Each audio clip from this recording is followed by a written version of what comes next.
Hi అండి, అందరికీ నమస్కారం. డైలీ కరెంట్ అఫైర్స్లో భాగంగా ముందుగా మన యాప్ను డౌన్లోడ్ చేయండి, షేర్ చేసుకోండి, సబ్స్క్రైబ్ చేయండి. ఏదో ఒకటి రెండు టాపిక్స్ కాదు, ఈరోజున్న యొక్క కరెంట్ అఫైర్స్ టోటల్ ఎవ్రీడే ప్రతి క్లాస్ నుండి గ్యారంటీగా రేపు పోటీ పరీక్షల్లో తప్పనిసరిగా అడిగే అంశాలండి. ఈ మధ్య పోటీ పరీక్షలు చూస్తున్నాం. మన తెలంగాణ గ్రూప్ 2 చూసాం పరిస్థితి ఏందో. అందుకే కరెంట్ అఫైర్స్ బాగా ఫాలో అయితే current geography, current history, current economy అన్నీ మీకు ఈజీ అయిపోతాయి. ఈ తక్కువ సమయంలోనే మీ అందరికీ ఒక క్వాలిటీ సబ్జెక్ట్ అందించే లక్ష్యంతో మీ ముందుకు వస్తున్నా. మీ ఫ్రెండ్స్ అందరూ కూడా మన యాప్ గురించి తెలియపరచండి, మన క్లాసెస్ గురించి తెలియపరచండి. ఈ అవకాశం మళ్ళీ రాస్తారు. ఈ నోటిఫికేషన్లో రేపు ఏపీ తెలంగాణ రాబోతున్న నోటిఫికేషన్ నేపథ్యంలో ఇప్పటి నుంచి దాదాపు 1 ఇయర్ కరెంట్ అఫైర్స్ మీద మీరు ఫోకస్ చేసుకుంటే ఎగ్జామ్నర్ ఏ లెవెల్ అడిగినా కూడా ఈజీగా క్యాచ్ చేయగలుగుతారు. మన యాప్లో stock GK and current affairs total full course ఉంది. మన యాప్ క్లాసెస్ మీరు కొనుగోలు చేయండి. మీ ఫ్రెండ్స్ అందరూ కూడా మన క్లాసెస్ గురించి తెలియపరచండి. ఓకే, క్లాస్లకు ఎంటర్ అవుదాం సార్. ఈరోజు చాలా ఇంపార్టెంట్ క్లాస్ అండి సార్. ఒక నరేంద్ర మోడీ అమెరికా దేశం యొక్క పర్యటనలో భాగంగా ఇప్పటికీ నరేంద్ర మోడీ ప్రధానమంత్రి హోదాలో 6 సార్లు ఏమో ఫ్రాన్స్కి వెళ్ళాడు, 10 సార్లు ఏమో అమెరికా దేశానికి వెళ్ళాడు. మరి ముఖ్యంగా సార్ ఇక్కడ అమెరికా దేశం యొక్క అత్యున్నతమైన క్షిపణి ఇది సార్, అత్యున్నతమైన యుద్ధ విమానం సార్ ఇది F-35 సార్. ఇక్కడ F-35 అనే యుద్ధ విమానం సార్. ఇది 8 టన్నుల యొక్క దాదాపు సార్ ఇక్కడ ఒక 8 టన్నుల యొక్క బరువు సార్. ఇది 8 టన్నుల యొక్క బరువు కలిగిన ఆయుధాలని మోసుకెళ్తుంది సార్. ఇది సుమారు గంటకు 1200 కిలోమీటర్ల వేగంతో వెళ్ళి శత్రువు తెలియకుండానే శత్రువుపై దాడి చేయగలుగుతుంది. అలాంటి అధునాతనమైన యొక్క యుద్ధ విమానాన్ని భారత్ కొనుగోలు కోసం అమెరికాతో ఒప్పందాన్ని జరిగింది సార్. ఇక్కడ త్వరలో మన యొక్క భారత రక్షణ శాఖ అమల పదులోనికి రాబోతున్న ఒక గేమ్ చేంజర్ కాబోతున్న యొక్క F-35 లైటింగ్ 2 5వ జనరేషన్ చెందిన యొక్క మల్టీ రోల్ స్టెల్త్ ఫైటర్ యొక్క జెట్ సార్. ఈ యొక్క యుద్ధ విమానాన్ని అమెరికా దేశానికి చెందిన లాక్హీడ్ మార్టిన్ అనే సంస్థ దీన్ని రూపొందించిందండి.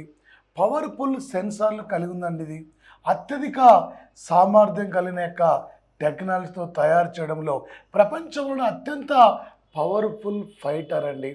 భారతదేశంలో అది తేలికపాటి యుద్ధ విమానం అండి. తేజస్ అనే యుద్ధ విమానం మన Hindustan aeronautical limited company design చేయడం జరిగిందండి ఇక్కడ. అదేవిధంగా 2025 చివరి నాటికి భారత వైమానిక దళం నుండి MiG-21K, MiG-25K, MiG-29K యుద్ధ విమానాలను తొలగించబోతున్న నేపథ్యంలో భారత్ ఇక్కడ అమెరికా నుండి కొనుగోలు చేయడానికి ఒక ఒప్పందాన్ని అంగీకరించింది. అయ్యా, మన ఫ్రాన్స్ నుండి 36 రఫేల్ యుద్ధ విమానాల్ని 60,000 కోట్ల రూపాయలతో కొనుగోలు చేసి స్వదేశాన్ని తెచ్చుకున్నాం. అదేవిధంగా ఒక ప్రపంచంలో అత్యంత పవర్ఫుల్ ఫైటర్ జెట్గా పేరుగాంచింది సార్. శత్రువుల యొక్క రాడర్ను కూడా రాడర్స్ను కూడా తిప్పి కొట్టగలిగే యొక్క శక్తి సామర్థ్యాలు కలిగి ఉన్న యొక్క ఫైటర్ సార్. ఇది ఫైటర్ జెట్ సార్. ఇది multi role stealth fighter jet అండి. ఇది ఇక్కడ రేపు పోటీ పరీక్షల్లో ఎగ్జామ్లు అడుగుతాడు సార్. ఈ మధ్యనే ఇండియా అమెరికా నుండి ఏ ఫైటర్ జెట్ను కొనుగోలు కోసం ఒప్పందాన్ని అంగీకరించింది. ఈ మధ్యన ఇండియా అమెరికా నుండి F-35 ఫైటర్ జెట్ యొక్క యుద్ధ విమానం కొనుగోలు కోసం ఒప్పందాన్ని అంగీకరించాం. ఈ యుద్ధ విమానాన్ని ఏ సంస్థ రూపొందించింది, ఏ సంస్థ డిజైన్ చేయడం జరిగింది, ఈ టైపులో రేపు పోటీ పరీక్షల్లో అడిగే యొక్క అవకాశం కూడా ఈ యొక్క ఏరియా నుండి ఉంటుంది సార్. మరొకటి సార్, ఇక్కడ ఒకే 2000 సార్, 2025 సంవత్సరం అండి, 2025 అండి, 2025 ఫిబ్రవరి సార్, ఇక్కడ 14 నుండి ఫిబ్రవరి 16 వరకు 60 ఇక్కడ సార్. ఓకే, మరి ముఖ్యంగా 61వ, ఓకే 61వ మ్యూనిచ్, ఇది మ్యూనిచ్. మరి ఇక్కడ 61వ సార్, ఇది మ్యూనిచ్. ఇక్కడ సెక్యూరిటీ భద్రత యొక్క సమావేశం ఇది జరుగుతుంది. ఎక్కడంటే మ్యూనిచ్ నగరంలో. ఈ మ్యూనిచ్ అనేది జర్మనీ దేశంలోని యొక్క ప్రధానమైన యొక్క నగరం సార్. ఇది ప్రజాస్వామ్యం తిండి పెట్టదన్న వ్యాఖ్యలపై జయశంకర్ ఇక్కడ కౌంటర్ వేయడం జరిగింది. ఒక 2025 ఫిబ్రవరి 14 నుండి 16 వరకు జర్మనీలో మ్యూనిచ్లో సెక్యూరిటీ కాన్ఫరెన్స్ యొక్క 61వ సమావేశానికి ఇండియా నుండి ముఖ్య అతిథిగా పాల్గొన్న వ్యక్తి సుబ్రహ్మణ్యం జయశంకర్ అండి. ప్రపంచవ్యాప్తంగా ఉన్న ప్రజాస్వామ్యం కష్టాల్లో కూరుకుపోయిందనేక కష్టాల్లో కూరుకుపోలే ఇక్కడ సార్. ఒకే భారతదేశం ప్రజాస్వామ్య దేశమైన భారత్లో ఉన్న తమంతా అద్భుతంగా జీవిస్తున్నామండి, ఓటింగ్లోనూ పాల్గొంటున్నామండి.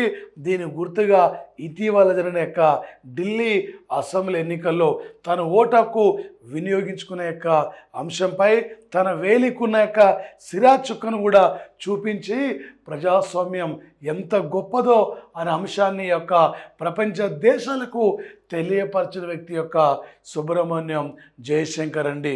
రేపు ఎగ్జామ్లో మనకి తప్పకుండా అడుగుతాడండి. మీరు కన్ఫ్యూజ్ కావచ్చు సార్, జూరిచ్ అంటేనేమో స్విట్జర్లాండ్లో ప్రధానమైన సిటీ, ఇది మ్యూనిచ్ సార్. ఇక్కడ 2025 ఫిబ్రవరి 14 నుండి ఫిబ్రవరి 16 వరకు, అంటే 61వ మ్యూనిచ్ సెక్యూరిటీ ఓకే కాన్ఫరెన్స్ అనేది ఏ దేశంలో నిర్వహించారు. ఈ మధ్యనే ప్రజాస్వామ్యంపై అక్కడ వ్యాఖ్యలు చేసిన యొక్క ప్రజాస్వామ్యం పైన వ్యాఖ్యలు చేసిన యొక్క భారత ప్రతినిధి పేరేమిటి, లేదా ప్రజాస్వామ్యం యొక్క గొప్పతనాన్ని ఏ సమావేశంలో సుబ్రహ్మణ్యం జయశంకర్ ప్రపంచ దేశాలకైనా తెలియపరచడం జరిగింది. ఇలాంటి యొక్క అంశాలపైన ఎగ్జామ్లో మనకి పోటీ పరీక్షల్లో అడిగే అవకాశం ఉంటుంది సార్. ఇది మనకు సిలబస్లో సార్ అంతర్జాతీయ సంబంధాల యొక్క టాపిక్ ఉంది సార్.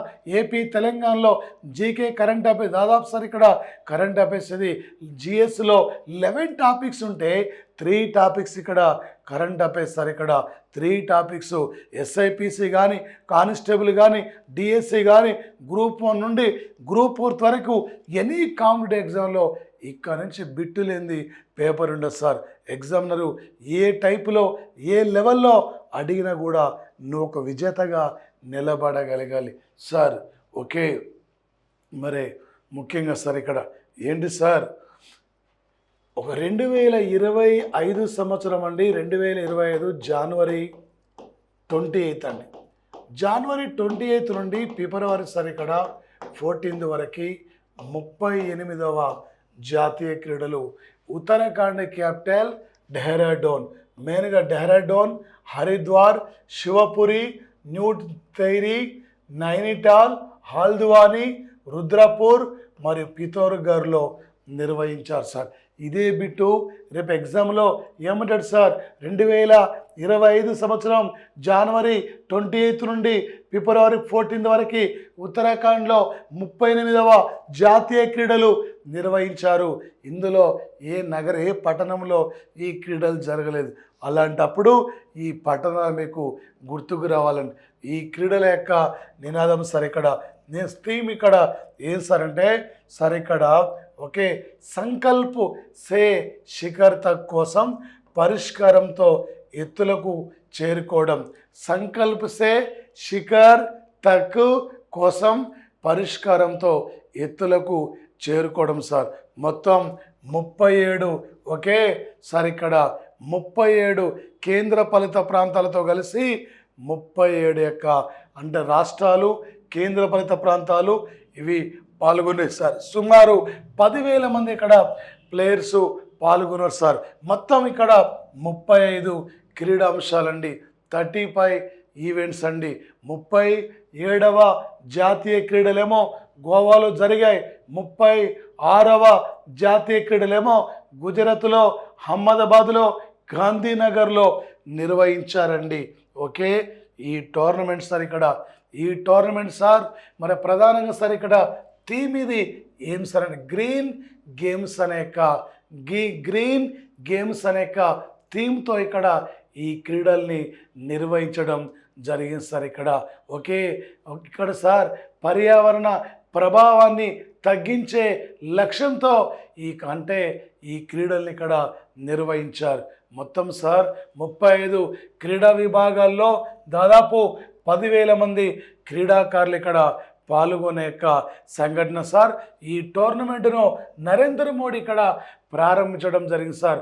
ఏక్ భారత్ శ్రేష్ఠ భారత్ యొక్క ఒకే అంశంతో ఈయన ఈ క్రీడలను గతంలో మోడీ ప్రారంభించిన యొక్క సంఘటన సార్.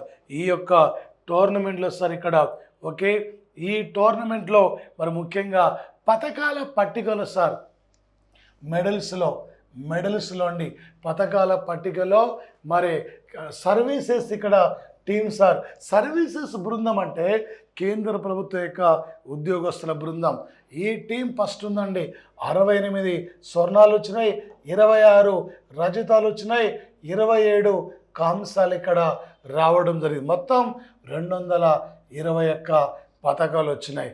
ఓకే మరి ముఖ్యంగా సార్ మరి మహారాష్ట్రం రెండో స్థానం ఉంది, 54 స్వర్ణాలు వచ్చినాయి, 71 రజతాలు వచ్చినాయి, 76 కాంసాలు వచ్చినాయి. ఇక్కడ మొత్తం 201 పథకం వచ్చింది. అంటే ఏ దేశానికి ఎక్కువ గోల్డ్ మెడల్స్ వస్తాయో అది పథకాల పట్టికలో ఫస్ట్ ప్లేస్లో ఉన్నట్టు సార్.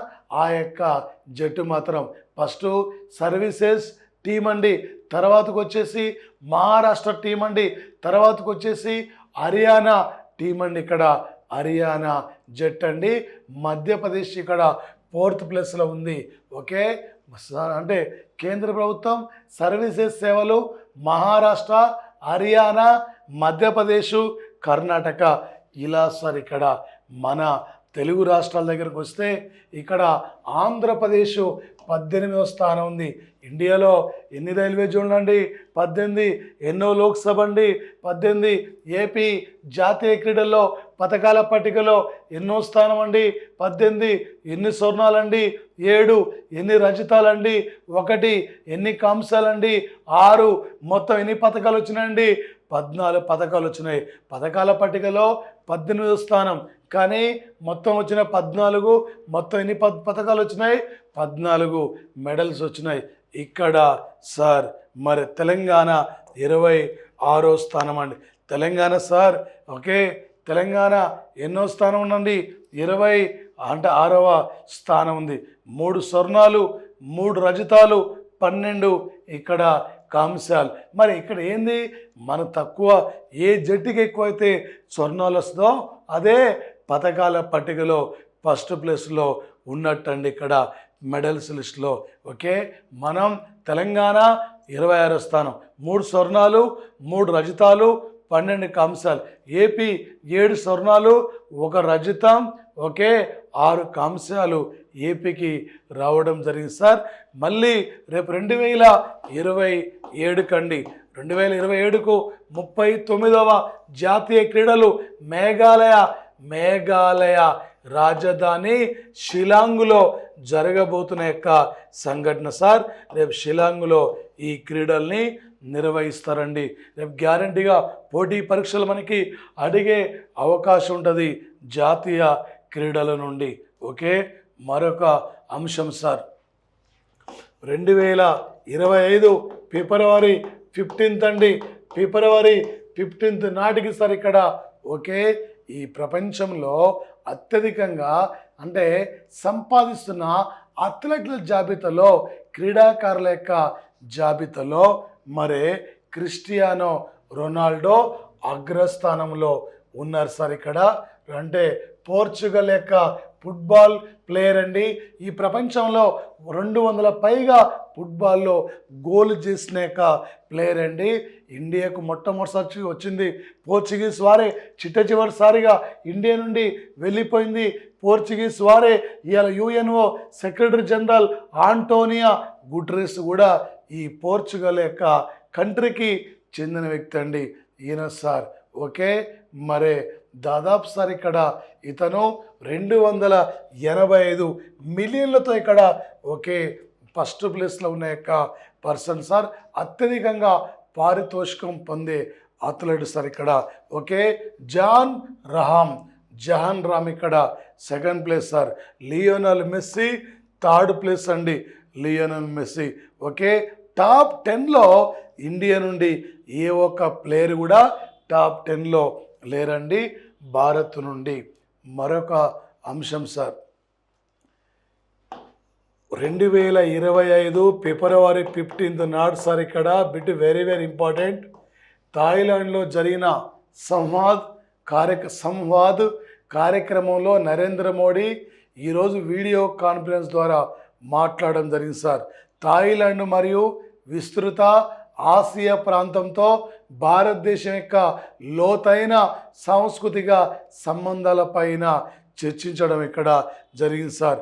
తొలి సంవాద మీటింగ్ ఇది 2015లో ఇక్కడ జపాన్లో నిర్వహించారు సార్. ఓకే, 2025లో ఈ మీటింగ్ ఇది థాయిలాండ్ క్యాపిటల్ బ్యాంకాక్లో జరిగింది. ఓకే సార్, ఈయన ప్రసంగంలో ఉమ్మడి ఆసియా వారసత్వం, సంఘర్షణ నివారణ, పర్యావరణం, సామర్థ్యం మరియు శాంతియుత సంపన్న భవిష్యత్తు యొక్క అంశాలపైన, బుద్ధుని యొక్క బోధనలపైన ఇలా ఈ సమావేశం జరిగింది. ఓకే, గౌతమ్ బుద్ధుని యొక్క బోధనలపైన అంతర్జాతీయ సంవాద్ కార్యక్రమం ఇది ఎక్కడ జరిగిందంటే థాయిలాండ్ క్యాపిటల్ బ్యాంకాక్ అండి. థాయిలాండ్ అంటే రీసెంట్లీ ఏం గుర్తు రాలే, ఈ మధ్యనే 2025 జనవరి 24 నాడు గే మ్యారేజ్లకి ఒకే చట్టబద్ధత కల్పించిన దేశం కూడా ఇదే. క్యాసినో కార్యక్రమానికి చట్టబద్ధత కల్పించిన దేశం కూడా ఇదే. తెల్ల ఏనుగులకు ప్రసిద్ధిగాంచిన దేశం కూడా థాయిలాండ్ కంట్రీ సార్ ఇది. ఓకే, ఈ అంశాలు ఇక్కడ చాలా ఇంపార్టెంట్ సార్. ఎంత చదువుతుంది ఇక్కడ ముఖ్యంగా సార్, ఎగ్జామినరు పేపరు ఏ టైపులో ఏ లెవెల్లో అడిగినా నువ్వు విజేతగా నిలబడగలగాలి. ఈ అవకాశం ఇది మళ్ళీ రా సార్. ఈ అవకాశాన్ని మీరు బాగా వినియోగించుకోండి సార్.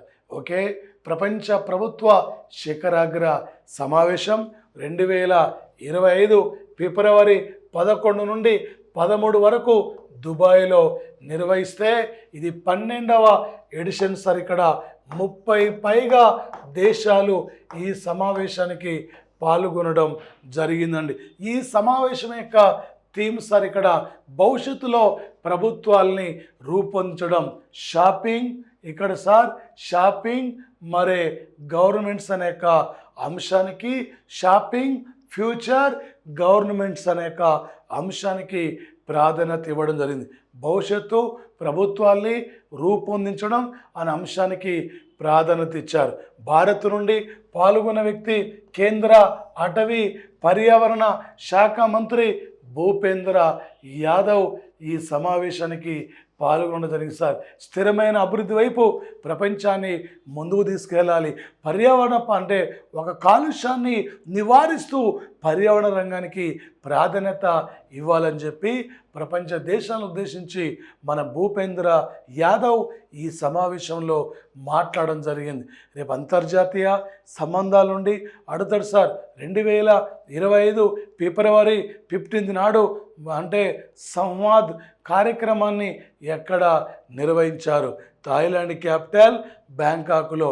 లేదా 2025 ఫిబ్రవరి 12 అంటే సార్ ఇక్కడ 11 నుండి 13 వరకు 12వ ఇక్కడ 12వ ప్రభుత్వ శిఖరాగ్ర సమావేశం ఇది ఎక్కడ నిర్వహించారు, ఈ సమావేశం యొక్క థీమ్ ఏంది, ఈ సమావేశానికి ఇండియా నుండి ముఖ్య అతిథి ఎవరు, ప్రపంచంలో అత్యధికంగా వార్షిక ఆదాయాన్ని సంపాదిస్తున్న యొక్క అంటే అథ్లెటిక్స్లో ఫస్ట్ ఉన్న యొక్క ప్లేయర్ ఎవరు, లేదా 38వ జాతీయ క్రీడల్లో పథకాల పట్టికలో మహారాష్ట్రం ఎన్నో స్థానం ఉంది, ఓకే, ఫస్ట్ ఏ జట్టు ఉంది ఇక్కడ, లేదా తెలంగాణ ఎన్నో స్థానం ఉంది, ఏపీ ఎన్నో స్థానం ఉంది, ఈ అంశాలపైన ఫోకస్ చేసే యొక్క అవకాశం కూడా ఉంటుంది.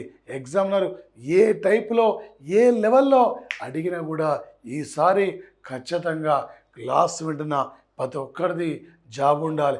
గతంలో వివిధ పోటీ పరీక్షలు రాసి విఫలం కావచ్చు, ఈసారి నువ్వే విజేతవు కాబోతున్నావు. ఓకే, థ్యాంక్ యూ అండి.